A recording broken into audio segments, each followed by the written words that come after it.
बिस्मिल्लाहिर्रहमानिर्रहीम। आज की क्लास स्टार्ट करते हैं।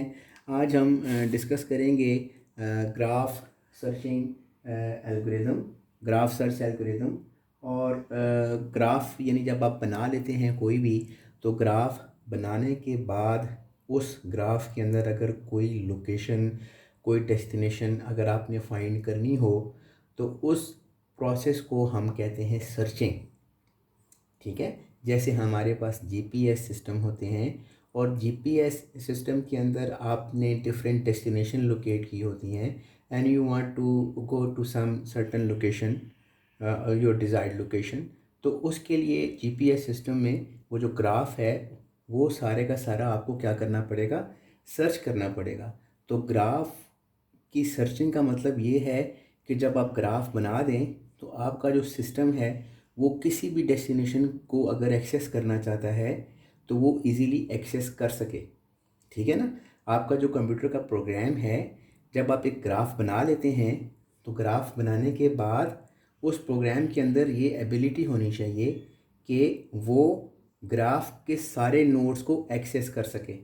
अगर वो एक्सेस नहीं कर सकता, कोई नोड ऐसा है जिसे वो एक्सेस नहीं कर सकता, तो उसके बारे में फ़र्ज़ करें अगर वो कोई डेस्टिनेशन है, तो उसके बारे में एक्यूरेट इन्फॉर्मेशन आपको कभी भी नहीं मिल सकती। तो ग्राफ के अंदर searching algorithms are very important. तो दो तरह के एल्गोरिदम्स हैं जो ग्राफ के अंदर हम यूज़ करते हैं ग्राफ के नोड्स को ट्राइवर्स करने के लिए। तो पहला जो हमारे पास एल्गोरिदम की टाइप है, उसे हम कहते हैं डेप्थ फर्स्ट सर्च, और दूसरा जो एल्गोरिदम है वो है ब्रेथ फर्स्ट सर्च। ठीक है जी। दो तरह के एल्गोरिदम आप लोग पढ़ेंगे, एक है डेप्थ फर्स्ट सर्च और एक है ब्रेथ फर्स्ट सर्च। तो अब हम स्टार्ट करते हैं आपका जो एल्गोरिदम है step by step. Depth first search में बेसिकली सबसे पहले हम डेप्थ फर्स्ट सर्च पढ़ेंगे। So what is meant by the depth first search? Depth first search क्या करता है? Starts the traversal from the root node and explore the search as far as possible from the root node. यानी depth first search ये करता है कि आपका जो रूट नोड है, रूट नोड कौन सा नोड है? जो आपका सोर्स है, आप उसे रूट नोड कह दें। तो जो रूट नोड है जहाँ से आपने अपना जो है वो कोई डेस्टिनेशन फाइंड करनी है, वो आपका रूट नोड बन जाएगा। वो उस रूट नोड से क्या करेगा? सर्च करेगा। कहाँ तक सर्च करेगा? डेप्थ तक सर्च करेगा, यानी लीव तक सर्च करेगा। जैसे आप देखें ना, आपके पास जो नोड्स होते हैं, जैसे मेरे पास ये ग्राफ है, इसका एक नोड है, आगे फर्दर इसके ये दो नोड्स हैं, फिर यहाँ पे एक नोड जा रहा है, एक नोड यहाँ पे जा रहा है। तो डेप्थ फर्स्ट का मतलब ये है कि ये सर्च करता जाएगा और वहाँ तक सर्च करेगा जब तक आपके पास लीव्स नहीं आ जाते। ये उसके एल्गोरिदम की बात कर रहा हूँ। इसको जब तक एक प्रॉपर हम एग्जांपल के साथ भी करेंगे, लेकिन अभी के लिए सिर्फ थ्योरेटिकल बैकग्राउंड बनाने के लिए आपको बता रहा हूँ कि क्या करता है। स्टार्ट करता है रूट नोड से। फ़र्ज़ करें ये रूट नोड है, तो यहाँ से स्टार्ट करेगा और स्टार्ट करके सारे के सारे नोड्स को एक्सेस करेगा जब तक कोई लीफ नहीं आ जाता, यानी एंड नोड नहीं आ जाता। जब एंड नोड आ जाता है, तो फिर यहाँ से ट्राइवर्स करता है बैक साइड, और जितनी भी ब्रांचेस होती हैं किसी भी नोड की, उन ब्रांचेस को फिर वो एक्सप्लोर करता है। तो इसीलिए इसे कहते हैं डेप्थ फर्स्ट सर्च।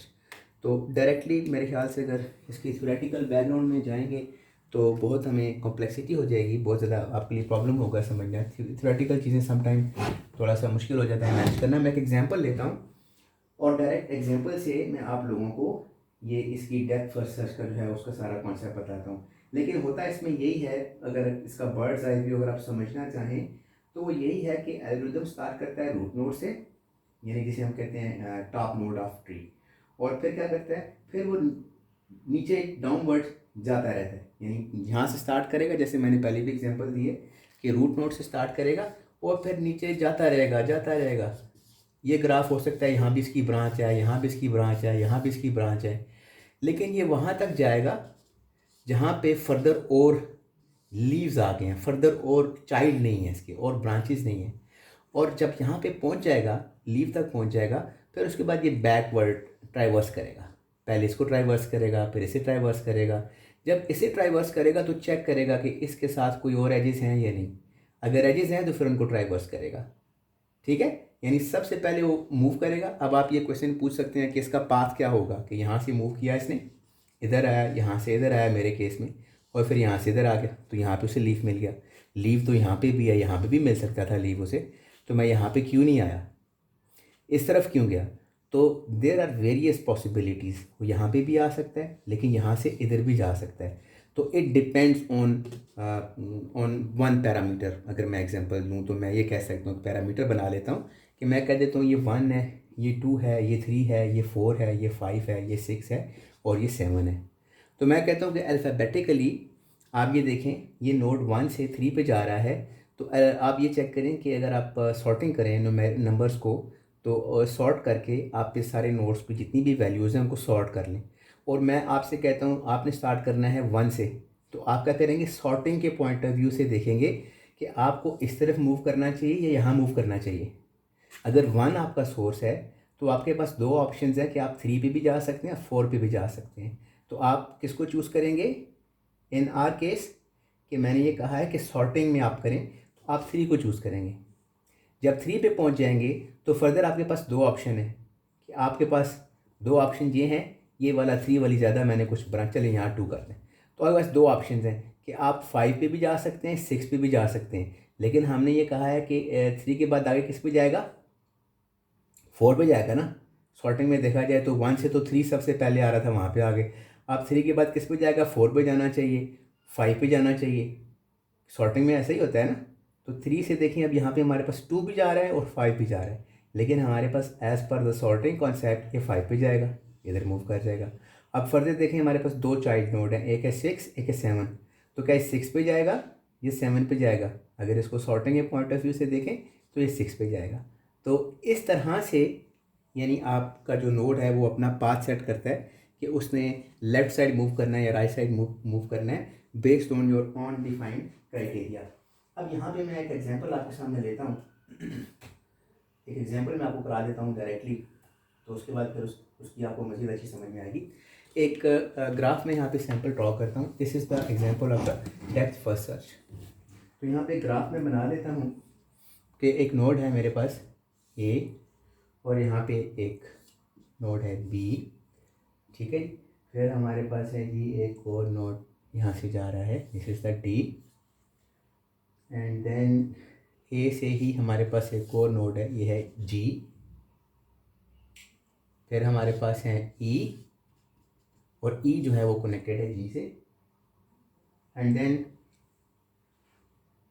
बी से हमारे पास नोड कनेक्टेड है एक एफ से, फ्रॉम बी।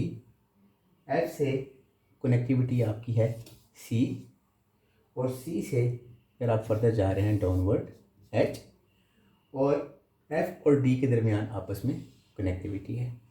ये हमारे पास नोड्स हैं। अब इनको by using the criteria of depth first search अब हम करेंगे, और जैसे जैसे मैं आपके सामने सॉल्व करूँगा साथ साथ मैं इसके रूल्स भी आपको बताता जाऊँगा कि कौन सा रूल यहाँ पे अभी एक्टिवेट हो रहा है। तो मैं स्टार्ट करता हूँ रूट नोड से। रूट नोड कोई भी आप ले सकते हैं, यानी आप जी को भी रूट नोड ले सकते हैं, डी भी ले सकते हैं, ये टोटली आपके अपने ऊपर डिपेंड करता है। लेकिन क्योंकि हम यहाँ पे एग्जांपल कर रहे हैं तो वो need to set sample trend. तो मैं कहता हूँ कि रूट नोड वो होगा जो हमारा अल्फ़ाबेटिकली अगर सॉर्ट करें तो सबसे पहले आता है। अल्फ़ाबेटिकली अगर इस ग्राफ के तमाम नोड्स को आप सॉर्ट करें, ए सबसे टॉप पे आता है। तो मैं एज्यूम करता हूँ this is my own defined criteria, and definitely in exam I will tell you that what is the root node, right? I will ask you, I will tell you in your exam that your root node is G, your root node is D। तो फिर आपने उसी तरह से nodes को traverse करना है, क्योंकि अगर एग्ज़ाम में अगर आपको ये नहीं बताया जाता कि कौन से नोड से आपने ट्राइवर्स करना है, तो हर बंदे की जो ट्राइवर्स करने की सीक्वेंस है वो अपनी होगी, तो उसको फिर मार्क करना थोड़ा मुश्किल हो जाता है। तो I will tell you in your exam कि कौन सा नोड आपके पास रूट नोड है। तो क्योंकि मैंने अभी बात की है कि अल्फ़ाबेटिकली, तो हम एज्यूम करेंगे, हम ये लेंगे ए को एज अ रूट नोड। जैसे ही आप ए को रूट नोड लेंगे तो आपने एक डेटा स्ट्रक्चर डिस्कस किया था हम लोगों ने, स्टैक। तो आपने ये करना है कि जैसे ही, यानी डेप्थ फर्स्ट सर्च एक ऐसा एल्गोरिदम है जिसकी इम्प्लीमेंटेशन जब आप करेंगे तो with the help of data structure जो आपको रिक्वायर होगा वो स्टैक होगा। तो एक स्टैक लेंगे और स्टैक के बारे में आपको पता होगा कि ये कौन सा डेटा स्ट्रक्चर है, लास्ट इन फर्स्ट आउट, इस तरह कुछ आपको अगर याद हो लिफो का। अब मैं स्टैक तो आपके सामने बना नहीं सकता, लेकिन यह है कि आपको ये बात आई एम होपफुल कि पता होगी कि लास्ट इन फर्स्ट आउट इसके अंदर स्ट्रक्चर ये एक स्टैक है। तो ऐसे मैंने एक स्टैक बना दिया, इधर नहीं बनाते, जगह कम है, इधर बनाते हैं ताकि ज़्यादा से ज़्यादा हम उसको फिर यूज़ कर सकें। ये हमारे पास एक स्टैक है। अब इस स्टैक के अंदर आपने क्या करना है, आपको याद होगा स्टैक में 2 ऑपरेशंस थे, एक था पुश और एक था पॉप। अब आप ये करें कि स्टैक के अंदर आप जब इसको बना लेंगे तो ए से आपने ट्राइवर्स करना है, तो रूट नोड जो आपके पास ए है उसे आप स्टैक में पुश कर देंगे, तो ए यहाँ पे पुश हो जाएगा। फिर अब आपके पास ए से चेक करें जो 2 ब्रांचेस हैं, एक है बी और एक है डी। अब बी की तरफ भी जा सकते हैं, डी की तरफ भी जा सकते हैं, लेकिन जैसे मैंने पहले भी बताया था कि आपने it depends on your own requirement, तो आप किस तरह से उसको ट्राइवर्स करना चाहते हैं। क्योंकि मेरे केस में मैंने इसको अल्फ़ाबेटिकली सॉर्ट किया हुआ है, तो मैं ये कहूँगा कि इसको हम ट्राइवर्स करेंगे पहले किसको, ए को भी कर सकते हैं, डी को भी कर सकते हैं, बी को भी कर सकते हैं, लेकिन मैं स्टैक में किसको पुश करूँगा, बी को। तो यहाँ से आप ऐसे करें, यहाँ पे लिखें ए और फिर पुश कर दें इसमें बी, बी यहाँ पुश हो गया। अब जब बी को आपने पुश कर दिया, अब आप यहाँ बी पे आते हैं, कंट्रोल आपका यहाँ पे। अब बी पे आने के बाद आप चेक करें, आपके पास फर्दर 2 ऑप्शन है, एक है एफ, एक है ई। तो आप एफ की तरफ भी जा सकते हैं, ई की तरफ भी जा सकते हैं, लेकिन जैसे मैंने पहले भी आपको बताया कि हमारी रिक्वायरमेंट सॉर्टेड ऑर्डर में हमने लेके चलना है। तो बी से हम कहाँ जाएंगे, ई पे। तो यहाँ पे स्टैक के अंदर हम दोबारा से पहले पुश किया था ए, ये बी, और फिर हमने पुश कर दिया ई। ठीक है जी, अब कंट्रोल आपका आ गया यहाँ पे ई में। अच्छा, एक बात जो मैं अभी बताना भूल गया था आपको कि जैसे जैसे आप इसको पुश करते रहेंगे तो एक आउटपुट स्ट्रिंग है, उसमें आपने साथ साथ वैल्यू डालना शुरू कर देना है। जैसे मैंने आपसे कहा था कि हमने सबसे पहले स्टार्ट किया रूट नोड से। जैसे रूट नोड को आप स्टैक में पुश करेंगे, आउटपुट में आप लिख देंगे ए। आउटपुट का मतलब, बल्कि आउटपुट से बेहतर है यहाँ पे आप लिखें ट्रैवर्स्ड, ट्रैवर्स की कौन सा आपने नोड ट्रैवर्स किया है। तो जैसे ही रूट नोड को पुश करेंगे तो ट्रैवर्स में आप डाल देंगे कि आपने रूट को एक्सप्लोर कर लिया है। एक्सप्लोर लिख दें, ट्रैवर्स की जगह एक्सप्लोर लिख दें, चलें अगर और इजी इंग्लिश की तरफ जाते हैं तो आप ये लिख दें कि हमने कौन कौन से नोड एक्सप्लोर किए हैं। पहले हमने ए कर लिए, फिर जैसे ही मैंने बी को पुश किया, देखिए यहाँ स्टैक में, तो यहाँ पे एक्सप्लोर यानी बी को भी मैंने एक्सप्लोर कर लिया है। फिर बी से आप एफ पे भी जा सकते थे, ई पे भी जा सकते थे, आप ई की तरफ गए तो मैंने फिर ई को भी जैसे ही आपने पुश किया, ई को भी एक्सप्लोर वाली स्ट्रिंग में डाल देंगे कि हमने ई को भी एक्सप्लोर कर लिया। अब ई से फर्दर आपके पास 2 ऑप्शन हैं, जी की तरफ भी जा सकते हैं और बी की तरफ भी जा सकते हैं, लेकिन एक ऐसा नोड जो ऑलरेडी आपने एक्सप्लोर कर लिया है तो दोबारा उसे एक्सप्लोर करने की ज़रूरत नहीं है। ई से आप ऑलरेडी पहले बी पे जा चुके हैं, लिहाजा आपको दोबारा से जो आपकी स्ट्रिंग एक्सप्लोर हो चुका है, जो नोड एक्सप्लोर हो चुका है, दोबारा फिर से आप उसे एक्सप्लोर नहीं करेंगे। तो आपके पास यही ऑप्शन रह जाती है कि ई के बाद आप जी पे जाएं। ठीक हो गया।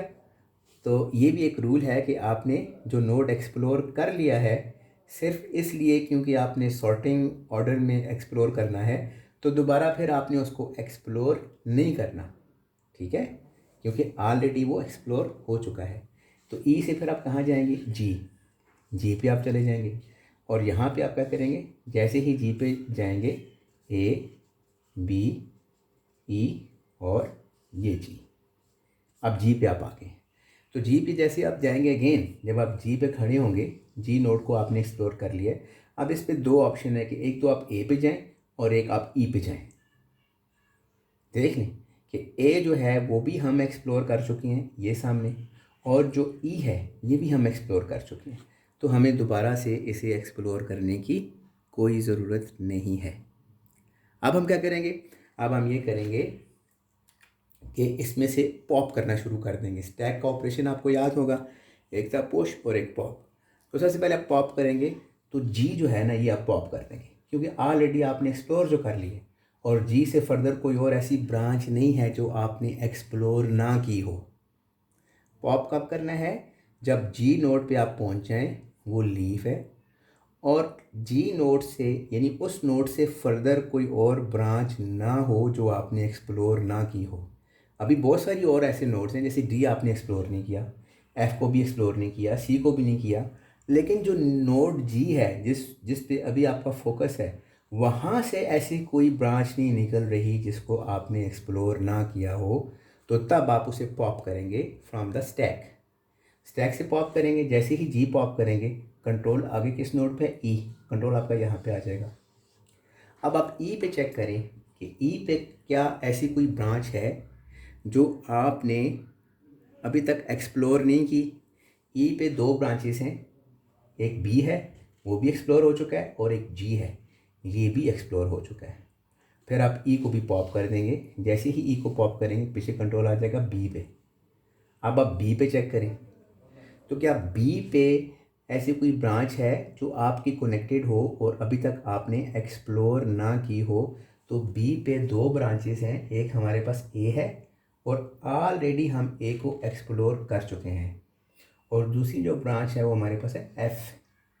अभी तक एफ़ को हमने एक्सप्लोर नहीं किया हुआ। अब यहाँ पे ये देखें कि यहाँ पे अब आप सीक्वेंस का ख्याल नहीं रख सकते, क्योंकि देखें बी के दरमियान एफ़ है, एफ़ से सी है, तो बी से हमें डायरेक्ट सी पे जाना चाहिए था। सॉर्टिंग का ख्याल वहाँ रखना है जहाँ पे आपका फोकस है, यानी बी पे आपका फोकस है, तो उसमें आपने देखना है कि सॉर्टिंग में कौन सा पहले आ रहा है, तो वहाँ चले जाना है। ठीक है, तो अब बी से क्योंकि एफ़ कनेक्टेड है, अब सॉर्टिंग का ख्याल हम नहीं कर सकते, क्योंकि इवन तो कि सी इज़ देयर, लेकिन सी बी से कनेक्टेड नहीं है, इसलिए डायरेक्ट हम बी से एफ़ पे जाएंगे और एफ़ को हम स्टैक में पुश कर देंगे लाइक दिस, और यहाँ पे एक्सप्लोर में डाल देंगे एफ़। अब एफ़ पे खड़े होके यहाँ पे अब आप चेक करें, दो ब्रांचेस हैं, एक है सी और एक है डी। तो एफ़ से आप देखिए आप कहाँ पे जाएंगे। अब दो ऑप्शन आपके पास हैं, सी और डी। मेरे ख्याल से यहाँ पे ए पे कोई चले, सी और डी, तो किस पे आप जाएंगे? शॉर्टिंग में अगर देखा जाए सी पहले आता है या डी पहले आता है? सी पहले आता है, तो आप यहाँ से पुश करेंगे सी और यहाँ पे आप आउटपुट कर देंगे सी को। अब कंट्रोल आपका आ जाएगा यहाँ पे सी पे। अब सी पे देखें कोई ऐसी ब्रांच है जो कनेक्टेड है वो, और वो एक्सप्लोर नहीं हुई, एच है, तो डायरेक्ट आप एच को पुश कर देंगे। ये देखिए यहाँ पे मैं दोबारा कर रहा हूँ, ए बी एफ सी, और एच को आप यहाँ पुश कर देंगे। जैसे ही एच को पुश करेंगे एच यहाँ पे आ जाएगा। अब आपने क्या करना है, अब आपने स्टार्ट करना है पॉप करना। पॉप करना शुरू करें, एच को पॉप करें, फोकस आप पॉप कब करेंगे? जब आप उस वक्त पॉप करेंगे कि जिस नोड पे आपका फोकस है वहाँ से फर्दर कोई और ब्रांच नहीं निकल रही। आप चेक करें कि एच से कोई और ब्रांच नहीं निकल रही, तो आप इसको पॉप करेंगे। तो पॉप करेंगे, कंट्रोल आ जाएगा सी पे, यानी यहाँ पे। फिर आप सी को पॉप करेंगे, जैसे ही सी को पॉप करेंगे तो कंट्रोल आ जाएगा एफ़ पे, ये यहाँ पे। फिर आप देखेंगे एफ़ पे, एफ़ पे कोई ऐसी ब्रांच है जो अभी तक आपने एक्सप्लोर नहीं की। सी से तो आपने चेक कर लिया था ना कि एफ़ भी एक्सप्लोर हो चुका था और एच भी एक्सप्लोर हो चुका था, इसलिए सी को पॉप कर लिया। अब आप एफ़ पे आ गए हैं, एफ़ पे चेक करें कितनी ब्रांचेस हैं, एक है बी, एक है डी और एक है सी। ये देखें, ये बी, ये डी और ये सी। इसमें कौन सी ब्रांच अभी तक एक्सप्लोर नहीं हुई? बी भी हमने एक्सप्लोर कर लिया, सी भी एक्सप्लोर कर लिए, लेकिन डी अभी तक हमने एक्सप्लोर नहीं किया। तो आप पुश कर दें डी को स्टैक में, तो डी यहाँ पुश करेंगे और साथ ही यहाँ पे आप एक्सप्लोर वाले नोड्स में यहाँ पे ऐड कर देंगे। अब डी भी आपने यहाँ पे पुश कर दिया। अब आप क्या करेंगे, डी नोड से चेक करेंगे क्या कोई ऐसी ब्रांच है जो डी नोड से निकल रही है और वो आपने अभी तक एक्सप्लोर नहीं की। तो डी से हमारे पास दो ब्रांचेस हैं, एक है एफ़ जो ऑलरेडी आप एक्सप्लोर कर चुके हैं, एक है ए, ये भी आप एक्सप्लोर कर चुके हैं। तो दोनों आप एक्सप्लोर कर चुके हैं, तो आप इसको डी को पॉप कर लेंगे। जैसे ही पॉप करेंगे कंट्रोल आ जाएगा एफ़ पे। एफ़ पे आप चेक करें कितनी ब्रांचेस हैं, एक है बी, एक है डी और एक है सी। क्या इनको आपने एक्सप्लोर किया हुआ है? देख लें, डी को भी एक्सप्लोर कर लिया है हमने ऑलरेडी, बी को भी एक्सप्लोर कर लिया है और सी को भी एक्सप्लोर कर लिया है। लिहाजा आप एफ़ को भी पॉप कर देंगे तो फोकस आ जाएगा बी पे। जैसे ही बी पे आप आएंगे, अब आप चेक करें बी से कितनी ब्रांचेस हैं? 3 हैं। एक है एफ़ है, एक ए है और एक ई है। तो देख लें एफ़ भी हमारे पास एक्सप्लोर हो चुका है, ए भी एक्सप्लोर हो चुका है और ई भी एक्सप्लोर हो चुका है। फिर आप बी को भी पॉप कर देंगे और सबसे आखिर में क्या आता है? ए। तो जैसे ही आप बी को पॉप करेंगे फोकस आ जाएगा ए पे। तो ए से चेक करें कितनी ब्रांचेज हैं? एक है बी, एक है जी और एक है डी। अब चेक करें ए बी जी और डी, ये सारे के सारे हमारे पास एक्सप्लोर हो चुके हैं।